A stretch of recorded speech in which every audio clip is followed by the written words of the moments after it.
Hola, muy buenas tardes. Nosotros somos el grupo número 5 y está conformado por Madrid Rodríguez, Isis Bermúdez, Delmi Navas, Berta Bardales, Clarisa Reyes. Rosa Gómez, Nosotros daremos inicio a la unidad número 4. en la cual consiste el trastorno de estereotipos y hábitos motores.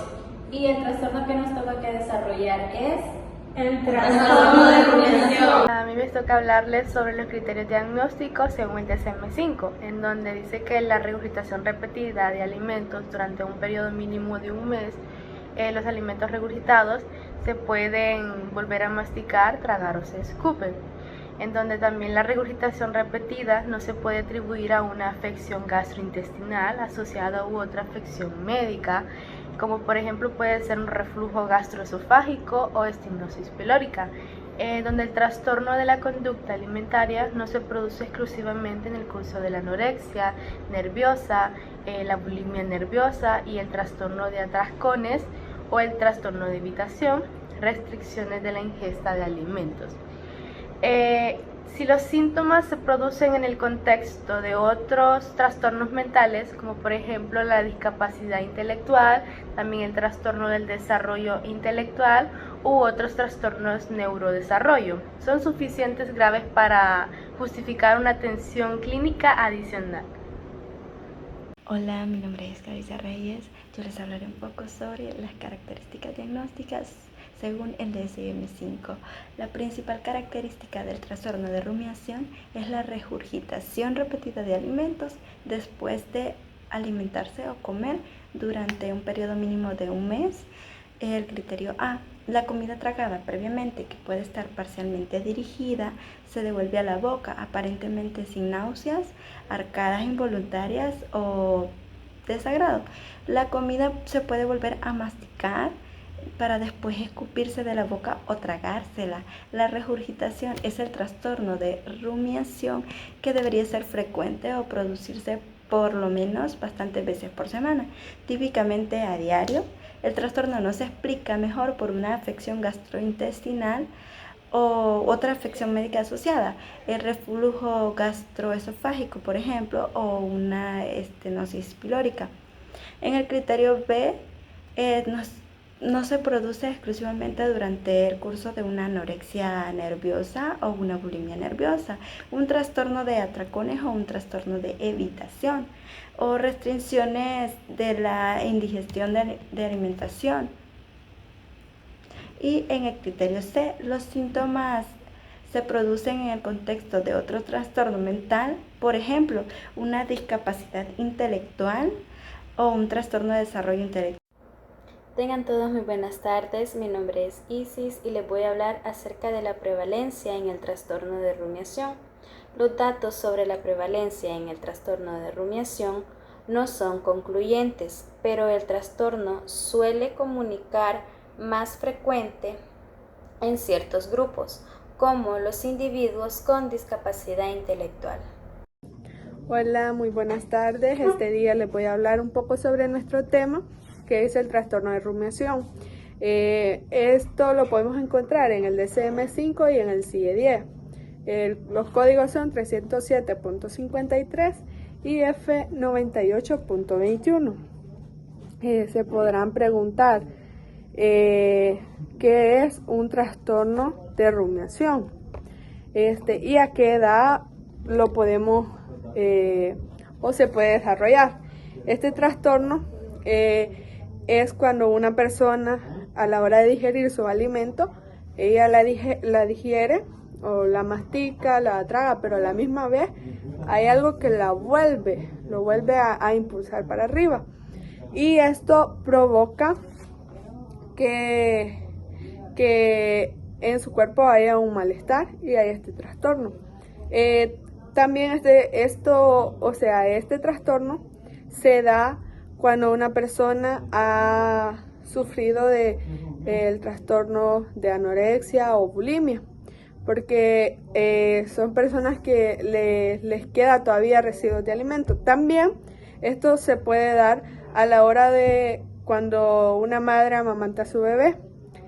Y también nos dice el DSM-5 que puede ser una enfermedad mortal, donde se puede desarrollar de 3 a 12 meses y también se puede desarrollar también cuando nosotros entramos a nuestra adolescencia, donde se viven algunos o nosotros observamos algunos estereotipos, que no nos gusta ser gorditos, queremos ser flaquitos. Entonces este trastorno se puede desarrollar tanto en niños como en adultos. Y esta ha sido mi aportación. Muchas gracias. Factores de riesgo y pronóstico. Ambientales. Los problemas psicosociales como la falta de estimulación, las situaciones vitales estresantes y los problemas de relación entre padres e hijos pueden ser factores predisponentes en los bebés y los niños pequeños. Consecuencias funcionales y el trastorno de rumiación. Les hablaré un poco de las consecuencias que tiene este trastorno. La malnutrición secundaria. Regurgitaciones repetidas pueden estar asociadas a retraso del crecimiento y afectar negativamente el potencial del desarrollo y del aprendizaje. Algunos individuos mayores con el trastorno de rumiación tienden a restringir deliberadamente la ingesta de alimentos por el rechazo social a la regurgitación. Pueden, en consecuencia, presentar pérdida de peso o un bajo peso en los niños mayores. Los adolescentes y los adultos es más probable que se afecte negativamente al funcionamiento social. Hola, a mí me toca hablarles sobre el diagnóstico diferencial, en donde nos dice que las afecciones gastrointestinales es importante diferenciar el trastorno de rumiación de la rumiación de otras afecciones caracterizadas por reflujo gastroesofágico o vómitos. Se deberían destacar afecciones como la gastroparesia, la estenosis pilórica, la hernia de hiato o el síndrome de Sandifer en los bebés mediante una adecuada exploración física y pruebas de laboratorio. La anorexia nerviosa y la bulimia nerviosa, las personas con anorexia nerviosa y la bulimia nerviosa también pueden presentar regurgitación y posteriormente escupir los alimentos como un sistema para perder las calorías ingeridas debido a su preocupación por el aumento de peso. Gracias.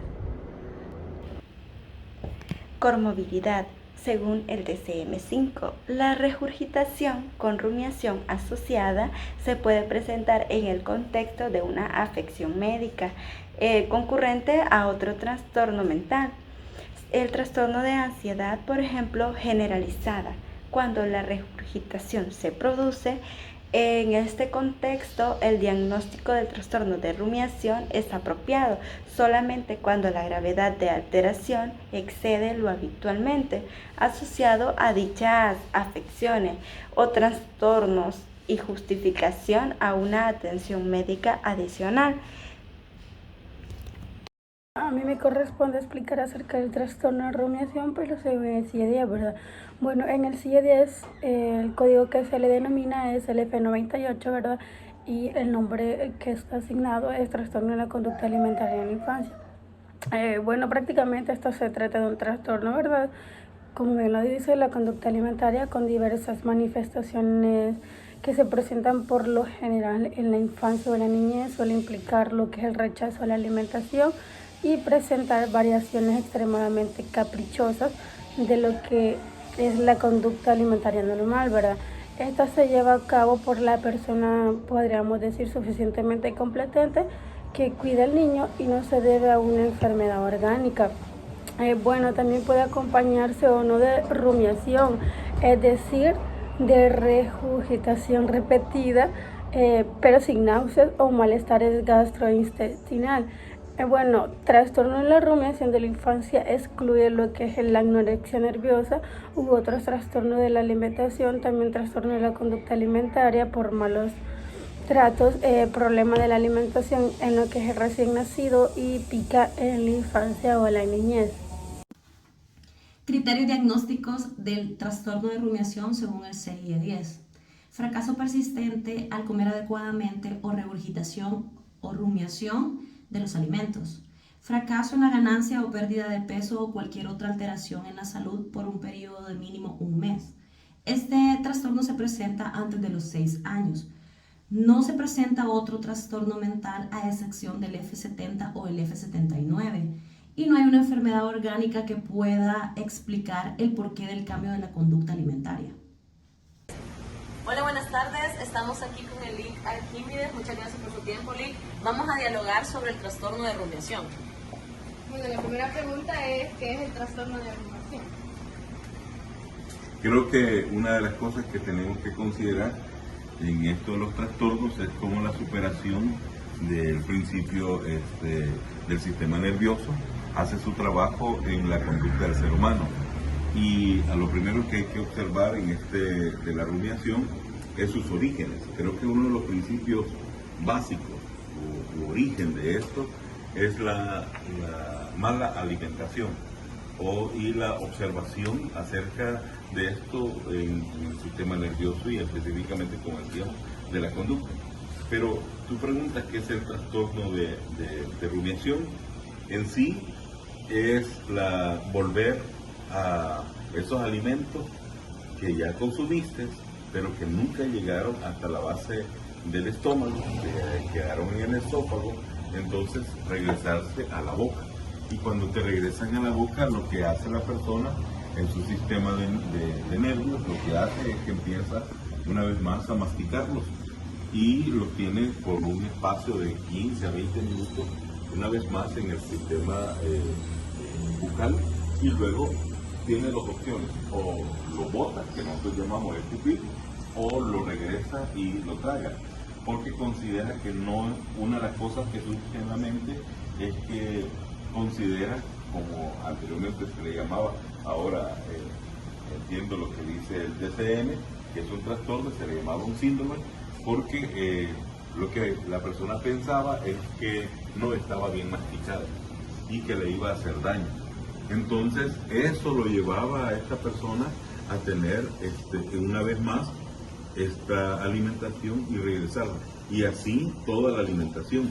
Por ejemplo, una persona con esta enfermedad, porque si se le puede llamar actualmente ya como un trastorno, su espacio de alimentación duraba quizás unas 4 horas. Y surge específicamente en aquellas personas que tienen demencia, porque esa persona tiene todo el tiempo para estar en esa alimentación. Y entonces, al final de su alimentación, esta persona se llenaba, y es ahí donde tiene baja de peso rápido, algunos problemas que surgen: baja de peso, mala alimentación, desnutrición y algunas veces hasta enfermedades causales como la anemia. Muy bien, la otra pregunta es, ¿cuáles son las causas del trastorno de rumiación? Creo que siempre cuando hablamos de este punto de las causas, hay que hablar de su antecedente. ¿Qué lo llevó a este problema? Y creo que, como todo, como dijimos, es el sistema nervioso. Todo el sistema nervioso viene amparado a tus creencias. Entonces, si una persona ha padecido enfermedades como bulimia, trastornos como bulimia, como anorexia, entonces eso le ha llevado a tener una mala creencia, una mala concepción de sí mismo. Por ejemplo, cuando una persona tiene sus atracones, o sea, el embullimiento de alimentos, y luego viene el asunto de culpa, lo que hace es que lo bota. Entonces utiliza varias técnicas para botar esta alimentación, y eso hace que en su esófago queden algunos residuos. También con la anorexia. ¿Qué pasa con la anorexia? Una persona que tenga esto por su creencia es que no se acepta tal como es, Entonces, cuando no se acepta tal como es, siempre el problema será la alimentación. Entonces, una de las causas, o una de las cosas que viene a hacer esto, son sus creencias, lo que la persona cree de sí misma. Muy bien, entonces la siguiente pregunta que yo tenía para usted es ¿cómo se diagnostica este trastorno? Estoy viendo ahora que el problema de esto es como son las modificaciones que tiene, porque en sí su base no se vuelve objetiva, se vuelve subjetiva. Porque dice que para poderlo diagnosticar debe ser por lo menos un mes que esta persona venga 2 o 3 veces a la semana que haciendo regurgitamiento, o sea, tiene que estarlo una vez más regresando a la boca. Entonces debe haber una persona que esté observándole, cuidándole, porque este es un asunto también de los cuidadores. Porque volvemos a lo mismo, este no es un asunto de edad, este es un asunto de creencia. Como lo puede creer un niño, lo puede creer un joven, lo puede creer una persona mayor. No importa qué. Entonces, creo que una de las cosas que surgen es que al diagnosticarlo debemos estar seguros que no es anorexia y que no es bulimia, sino o sea, estar observándolo, que lo haga 3 veces al mes. a la semana. A la semana, por un mes. No necesariamente tendría que ser todos los días. No. Y tendría que tener antecedentes de anorexia o bulimia para considerarse. Sí, porque lo que volvemos al asunto es cuando te quedan residuos, ¿ya? De eso. No es porque la comida, sino porque te quedan residuos de esa alimentación. Y se puede llegar a confundir, como mencionaba, la anorexia y la bulimia con este trastorno. Sí, volvemos a lo que decía, por eso debe estar seguro que no es ninguno de los dos trastornos por sus especificaciones y que cuando han hecho la discriminación, entonces hayan dado certivamente que el problema alimentario que tiene es este trastorno. Y al estar seguro, ¿cuál sería el tratamiento? Creo que una de las primeras es cognitiva, como todos los trastornos alimenticios y sobre todo los trastornos de nerviosos, es cognitivo. Y por eso la técnica más viable hace eso, la técnica cognitivo-conductual. ¿Por qué cognitiva? Porque tenés que hacerle entender a la persona que tiene una problemática. Lo primero que debe saber la persona es que necesita apoyo, necesita ayuda, necesita refuerzo, porque él solo no va a poder salir. La excusa es, yo voy a salir de esto, no puede salir, porque ningún trastorno podemos salir solo. ¿Y ahí se refiere al apoyo de los familiares también psicológicos?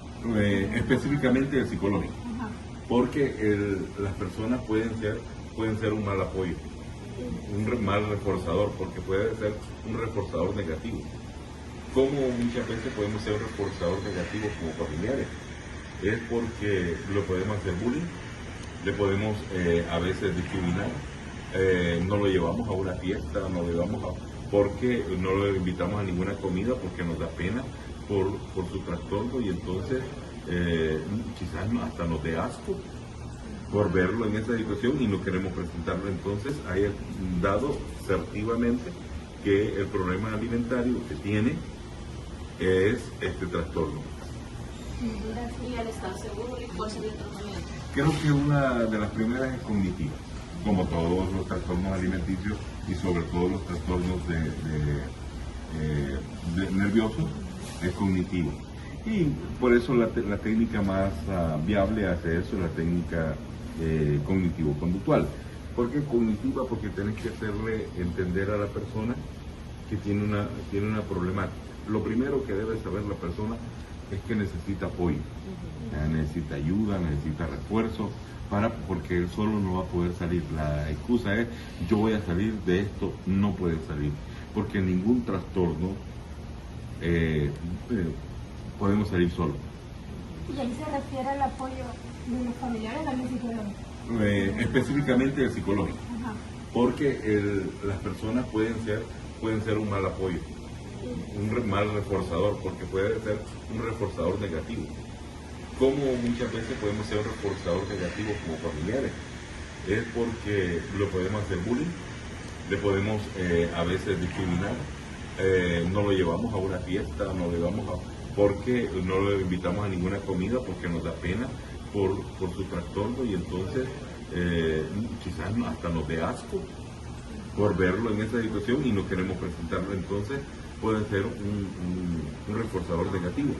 ¿Cómo puede ser un positivo? Un profesional que le indique cuáles son las razones y las formas para poder salir de ello, porque el individuo debe estar consciente de lo que le está sucediendo. Otra de las inquietudes, licenciado, era si se puede prevenir esa persona. Realmente es en sí, volvemos a la misma suma, son nuestras creencias. Y como nuestras creencias dependen en gran parte de lo que yo concibo como real, entonces esa concepción que yo tengo de la realidad, yo no la puedo, o sea, como familiar, como terapeuta, no lo puedo prevenir, pero sí puedo identificarla e inducir qué cosas sí son favorables y qué cosas no. Y por último, ¿qué medidas se pueden tomar para manejar los síntomas del trastorno de rumiación en la vida diaria? En la cotidianidad, la base de esto es aprender a comer. ¿Por qué aprender a comer? Porque la comida es fuente de energía. Y como es fuente de energía, muchas veces pensamos que eso es un asunto conductual. No, eso es una fuente de energía. Entonces, no todos comemos igual, no todos necesitamos lo mismo. Algunos necesitan poco, otros necesitan más. Y cuando empezamos a respetar esta parte, tuve mucho también. Y eso es lo que la base de esa es el respeto y aprender a comer. La gente dice saludablemente, no, porque saludablemente es no comer, ¿verdad? Pero aprender a comer apropiadamente, que es una fuente de energía. Ya para ir finalizando, ¿en qué edades, aunque no tiene un rango de edad en que más afecta? Casi siempre es en la adolescencia que vamos a ver esto, porque es una etapa donde no se aceptan tal como son. Pero recuerden que tenemos grandes impulsadores de esto. Tenemos la música, tenemos las series. Antes veíamos la televisión, ahora no, ahora las series. Nunca vemos a personas con una gesta física gruesa, no, siempre la vemos delgada, ¿verdad? Porque es lo que nos venden. Pero que seamos gruesos no significa que no tengamos emociones y sentimientos, ¿verdad? Y entonces eso es lo que pasa en nuestros medios, que toda la gente nos conduce a una conducta inadecuada, a una percepción inadecuada. Yo quería hacer otra pregunta acerca de esto, ¿verdad?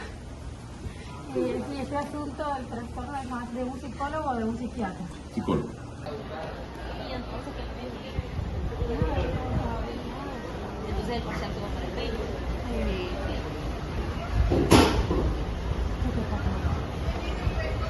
¿Está bien? ¿Qué te pasa? Se te regresa la comida. ¿Y lo que pasa siempre? ¿Qué sentís? Solo me trago. ¿No quieres algo de comer? Aquí está la sopa.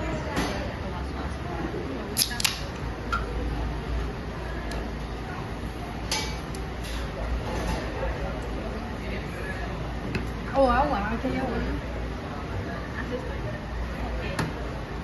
Y entonces vamos a hacer espacial. La verdad que está muy bien.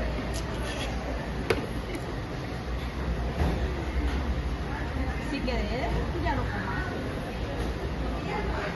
Te lo pones en Tienes hambre. No, está lleno. Yo como así. Ah, ok.